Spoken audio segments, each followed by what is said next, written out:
Bonjour à tous et bienvenue dans cette vidéo. Donc aujourd'hui, je crois module 3 concernant une nouvelle fonction apparue sur Office 365, la fonction let, qui va, je pense, être utilisée par beaucoup de personnes qui font des formules un peu plus complexes et notamment l'utilisation de variables pour pouvoir faire des formules en une seule formule, faire des calculs. Alors cette formule, fonction let, je l'ai déjà montré dans 2 vidéos précédentes, donc je vous inviterai, pour ceux qui ne l'ont pas encore découverte, d'aller voir comment ça marche. Et là, donc, on va essayer de voir d'autres exemples, notamment ici, on va faire un petit exemple supplémentaire où on va pouvoir donc utiliser cette fonction let. Ok, en faisant ici des formules plus complexes. Exemple, ici j'ai un petit tableau, tiens, qu'on va reproduire d'ailleurs ici. Voilà. Et ici, je voudrais faire le calcul. Je voudrais ici, pour chacune des catégories qui se trouvent ici, faire le montant des ventes. Donc ici, ici, il doit faire le montant de la catégorie 1, qu'on va retrouver ici, qu'on va retrouver plus loin, et ainsi de suite, et ainsi de suite. Voilà. Pour chacune de ces catégories, je voudrais ici faire le calcul automatiquement. D'accord. Donc on va aller voir ici qu'on va pouvoir utiliser la fonction let pour aller faire ce calcul-là. Donc on y va, égal let. Et on va chercher donc ici cette formule. Alors on va essayer de tirer un peu plus la poignée de recopie pour le faire proprement. Donc on va faire Alt Entrée, ça je vous l'avais déjà montré lors des précédentes vidéos. Alors il va vous demander ici le nom d'une variable, donc il va nous falloir ici savoir où se trouve la catégorie, sur quel calcul il doit le faire. Donc on va l'appeler, je sais pas moi, catégorie par exemple, catégorie, c'est ce qu'on avait appelé, d'accord. Ça, c'est le nom de ma variable. Et ensuite, on va lui demander d'aller chercher la catégorie CL. D'accord. Juste à côté. D'accord. Ensuite, on va avoir besoin d'une deuxième variable. On va faire Alt Entrée. D'accord. Et là, on va lui demander ici, on doit chercher ici le cumul des ventes. Le cumul des ventes, c'est ma colonne des prix. D'accord. Donc, on va lui demander la plage montant. Ok. Ça, c'est le nom de ma variable. Et on va lui demander d'aller chercher tous les montants qui sont là. Et pour ça, on va utiliser la fonction filtre que je vous avais déjà montré pour ceux qui ont Office 365. Filtre de quoi? De cette colonne T ventes prix. Donc ici, cette liste a été mise sous format tableau et le tableau s'appelle T ventes et je vais chercher la colonne des prix. Ok. Mais uniquement pour un certain type de catégorie. Donc ici, il doit y inclure quoi? Il doit y inclure uniquement sur la catégorie. Donc la catégorie c'est L. Donc là vous allez voir qu'on va maintenant utiliser des noms de tableaux et des plages de tableaux, des listes de champs. D'accord, je vous l'ai dit, la fonction let peut aussi bien marcher en allant chercher des plages nommées, qu'en allant utiliser les références d'une cellule, qu'en utilisant aussi des fonctions, des formules ou des valeurs saisies à la main. Donc vous allez voir, elle va pouvoir prendre en compte toutes les données. Mais moi, je voudrais qu'il le fasse uniquement sur le critère qui s'appelle catégorie, qu'on a défini tout à l'heure. Uniquement sur la catégorie qu'on lui a définie juste devant. D'accord? Directement ça. D'accord? On va fermer ici ma deuxième variable avec ma formule filtre et Alt Entrée. Maintenant, il va falloir faire, là, on a besoin que de 2 variables, il va nous falloir maintenant le calcul. Et le calcul, ça sera la somme de quoi? De ma plage des montants. D'accord? Comme ça, il va le faire automatiquement, il va me faire la plage pour chacun. Je vais fermer la parenthèse de mon let en faisant Alt Entrée. D'accord? Et je ferme la parenthèse de mon let. D'accord. Enfin, somme ici, pardon. D'abord la parenthèse de ma fonction somme et ensuite la deuxième parenthèse qui va fermer ma fonction let. D'accord. Je valide. Alors là, il a trouvé 1091. On va vérifier. On va mettre ça déjà format monétaire. Est-ce que le montant de ma catégorie 1 c'est 1091? On va faire ça plus lui, plus lui, plus lui.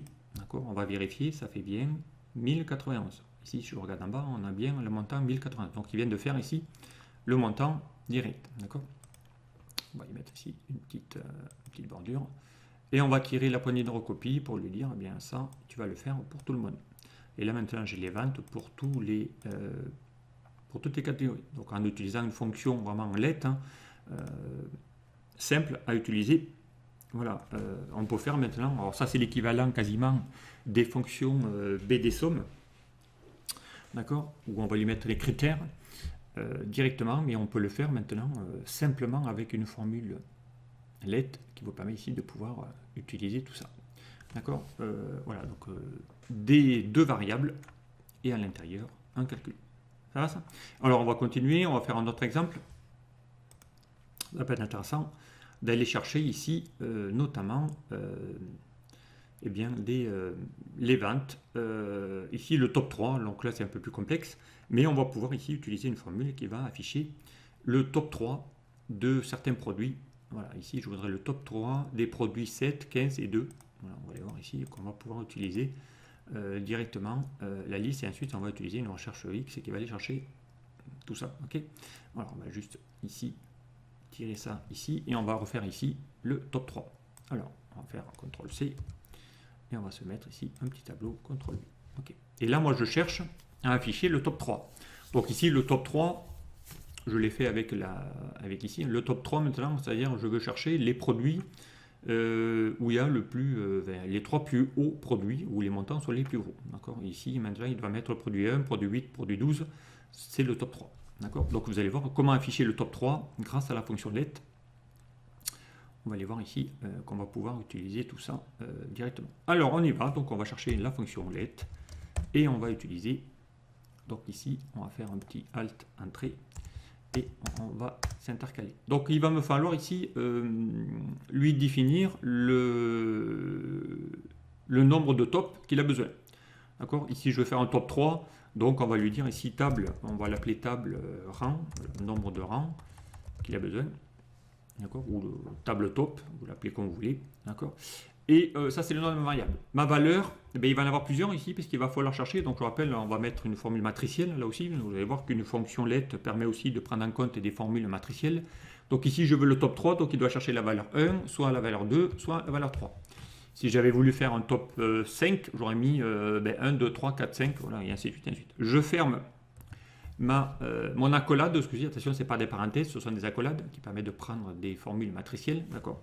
Ça c'est ma première variable. D'accord. Ensuite, il va me falloir lui dire la plage où se trouvent tous les produits, puisqu'on veut avoir le top 3. Ici, je veux la liste des produits, des 3 plus gros produits qui ont fait les montants de vente. Donc, on va faire Alt Entrée. Et là, on va lui donner ici une variable qui va s'appeler plage produit. Par exemple. OK. Plage produit, ça va être quoi? Eh bien, ça, il doit aller les chercher où? Il doit aller les chercher ici dans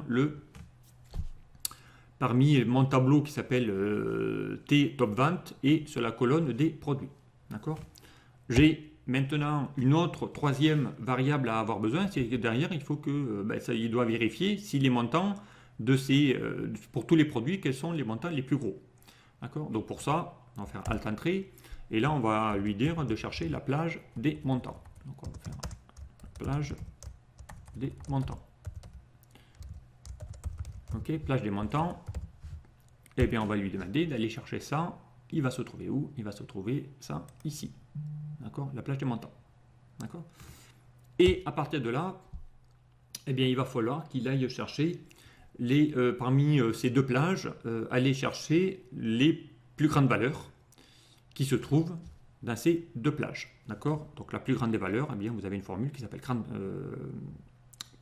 valeur et on va aller chercher ça en utilisant un index et un équive. Index équive, je rappelle, c'est l'équivalent du recherche V puisqu'il va falloir qu'il cherche ça à partir de la gauche. Pareil ici. Donc là, on va faire un petit Alt Entrée pour aller faire maintenant ma petite formule. Eh bien, ma petite formule, ça va être index. D'accord. Il va vous chercher la matrice. Il va vous demander quelle est la matrice de recherche. Donc eh bien, la recherche des matrices, il doit le faire sur la plage des produits. Donc on va chercher la variable qui s'appelle plage produit. Vous allez voir, ça va simplifier vraiment vos formules. D'accord. Ensuite, il va vous demander sur quel numéro de ligne. Eh bien, le numéro de ligne, il va falloir qu'il aille le chercher quelque part grâce à la fonction équive qui lui va vous chercher, il va vous demander la valeur cherchée. Eh bien, la valeur cherchée, c'est la plus grande valeur. Donc je rappelle, la valeur, grande valeur, vous cherchez, renvoie à la kème plus grande valeur d'une série de données. Je l'avais déjà montré ça plusieurs fois, cette fonction. Donc là, il va vous demander une matrice. Eh bien, il doit chercher la plus grande valeur qui va se trouver sur la colonne des montants. Donc, et la colonne des montants, c'est ma variable qui s'appelle plage montant. D'accord? Exactement. Ensuite, il va vous demander maintenant d'aller chercher quel est ton cas, c'est-à-dire ton KIM. Ton KIM, c'est ma ma table des rangs. D'accord? On va chercher la variable des tables des rangs. Voilà. C'est tout ce qu'a besoin la fonction equiv. D'accord? Je vais maintenant taper un point virgule pour aller chercher maintenant dans quel tableau de recherche il doit le faire. Donc là, on revient dans ma fonction equiv, encore une fois. On reste toujours dans ma fonction equiv. C'est la plage des montants, encore une fois, il doit le faire dans ma plage des montants, tout ça. Pardon, c'est pas ma plage, c'est plage des montants, on va chercher, virgule, plage montants. Voilà. Et ensuite, il va vous demander, est-ce que tu veux trouver la vraie valeur? Oui, moi 0 hein, pour la valeur exacte, encore une fois. Je ferme ma formule equiv, d'accord? Je ferme ma formule index, d'accord? Et là, je fais Alt Entrée pour fermer ma formule let. D'accord? Et dès que je vais valider, vous allez voir qu'automatiquement, il va m'afficher les trois noms des produits qui ont fait le plus de ventes. Directement. Okay. Maintenant, il va falloir qu'on aille chercher parmi ces trois produits quelles sont les ventes. Et là, on va utiliser la fonction recherche X hein, pour ceux qui ont Office 365. Hein. Ça va être encore beaucoup plus simple. On va lui demander d'aller rechercher cette valeur. Dans quoi? Il va vous demander quel est le tableau de recherche. Le tableau de recherche, tu dois le faire. Cette valeur, il se trouve dans la colonne des produits. D'accord? Et il doit aller renvoyer les infos qui se trouvent dans les montants. D'accord? Et nous, on veut, si pas trouvé, on va lui mettre un champ vide. Sinon, il va me trouver la vraie valeur exacte. D'accord? Je ferme ma parenthèse de ma recherche X. Et automatiquement, il va me chercher le premier. Donc le premier, c'est le produit 12. Il a bien 300 €. D'accord? Et on va aller formater ça en euros. Et on va tirer la poignée de recopie pour tous les autres. Et il va chercher ici tous les produits. Voilà, ça vous permet ici de pouvoir afficher ça directement. On va chercher ici la plus grande valeur de tous mes produits. Donc si j'actualise maintenant, hein, je vais dans l'onglet formule et que j'actualise, vous allez voir, puisque j'ai mis des valeurs aléatoires, vous allez voir qu'à chaque fois ça va changer. Et à chaque fois, il va chercher le bon produit avec le top 3. Donc vous voyez que là, on est capable de faire quand même des formules assez puissantes. Grâce à cette formule let, là, on est capable d'afficher le top 3 des produits le plus vendu avec leur montant derrière si on veut les chercher. Voilà, donc ça vraiment pratique à faire et beaucoup plus simple à utiliser. Si j'avais voulu faire ça automatiquement, là j'aurais dû passer. Alors avec les formules DAX, maintenant vous avez le top N formule DAX qui existe, mais la formule let vous permet exactement de refaire exactement la même chose. Voilà, donc écoutez, voilà ici maintenant plein d'exemples. Hein. Je crois que là je vous ai montré 6 exemples. Le 7e, ça vous permettra de pouvoir ici gérer même un calendrier hein, en fonction d'une date. Ici, hein, si je mets la date du jour, je vais faire contrôle point virgule, peu importe. Il y a plusieurs possibilités. Hein. Contrôle point virgule, je vais mettre la date du jour et là il va afficher automatiquement le calendrier du mois en cours. Fait du mois par rapport à une date. Voilà, donc si je veux ici le calendrier du mois de janvier 2021, si je mets par exemple, je sais pas moi, même 12 janvier 2021, vous allez voir automatiquement, il va me faire le calendrier de l'année 2021. Voilà, soit je le fais avec une vraie formule, et là ça devient un peu compliqué pour faire ce calendrier en utilisant une vraie formule. Donc la vraie formule qui permet de générer un calendrier à partir d'une date, c'est celle-ci. Donc elle n'est pas évidente, hein. On va ici la retrouver ici hein, en haut, d'accord, formule matricielle. Sinon, en beaucoup plus simple, on va retrouver exactement la même, mais avec ici la formule let. Voilà, où là il va vous demander où se trouve la plage du calendrier à créer. Il va vous chercher la formule séquence, là aussi une nouvelle formule qui est arrivée il y a quelques temps. J'ai déjà montré une vidéo qui permet de générer un calendrier grâce à cette fonction séquence. On lui demande de calendrier une séquence de 7 lignes et 7 colonnes. Voilà. Et ensuite, on va lui demander d'aller chercher le jour de la semaine, si c'est un lundi, mardi, chercher le fin de mois. Voilà. On va imbriquer des fonctions, mais quand même beaucoup plus simple à utiliser cette fonction let, 2 lignes de code, au lieu de faire ça, où là on va chercher plusieurs formules imbriquées. Voilà, on va simplifier la formule grâce à la fonction let. Voilà encore un autre exemple concret qui permet de gérer un calendrier. Ok, voilà, voilà ici vraiment des exemples. Donc après, je vous l'avez vu, hein, vous pouvez y mettre 127 arguments différents de cette fonction let. Donc elle est très très puissante. Donc pour ceux qui ont Office 365, utilisez-la.